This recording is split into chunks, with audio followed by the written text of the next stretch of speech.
гэрийг нураагаад манай хүмүүсийг албадлан нэмчлэгээд аваад явчлаа.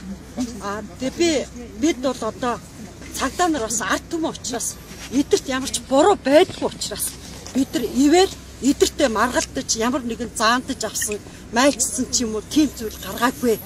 Яагтвэл цагдаа нар ч гэсэн дотроо ийм төртөө байгаадаа гутарч байдгийг бид бас мэдж байгаа.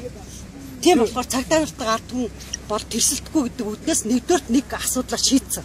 Хоёрдугаар энэ их уналт сүнэлт энэ өнөөдөр Монгол гэрийг өчнөө муу ёрын аргаар буулгаж байгаа. Энэ бүхэн маш том босолт болно. Тэгээ юу болоо шүү дээ. Энэ ялангуяа уул нөгөө нэг энэ жижигхэн үлтэр хамаагүй нөгөө нэг юу яагаад гэдэг юм сууслаадыг телевизч одоо таг байхгүй болсон шүү дээ. Тэгээ шөнийн цагаар ийм асуудлыг шийдэж байгаа нь үнэхээр Монгол хүн Монгол язгуур Монгол сэтгэлгээ алдагдсан байна. Би одоо 3 хон юм товчхон хэлчихье. Нэгдүгээрт ноён уулаа аварч заавал дархан цаацтай болгомоор байна. Тэгэд би энэ их орныхоо төлөө уул ус газар шорооныхоо төлөө тэмцэж байгаа энэ сайхан сэтгэлтэй залуучуудын төлөө би хувь хүнийхээ хувьд бүхнээ зориулж тэмцлийг бас дэмжих болно.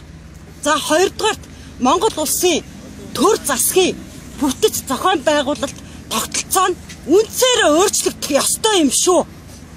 Яагадгүй бид нар одоо Чингис хаан шиг хаанаа өгүүлж байна.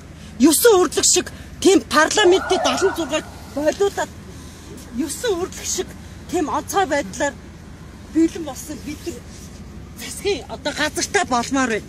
Яамнууд нь дэд бүтцээ хөгжүүлдэг жинхэнэ одоо энэ материал руугаа орсон жинхэнэ яамнуудыг бид нар хүсэж байна.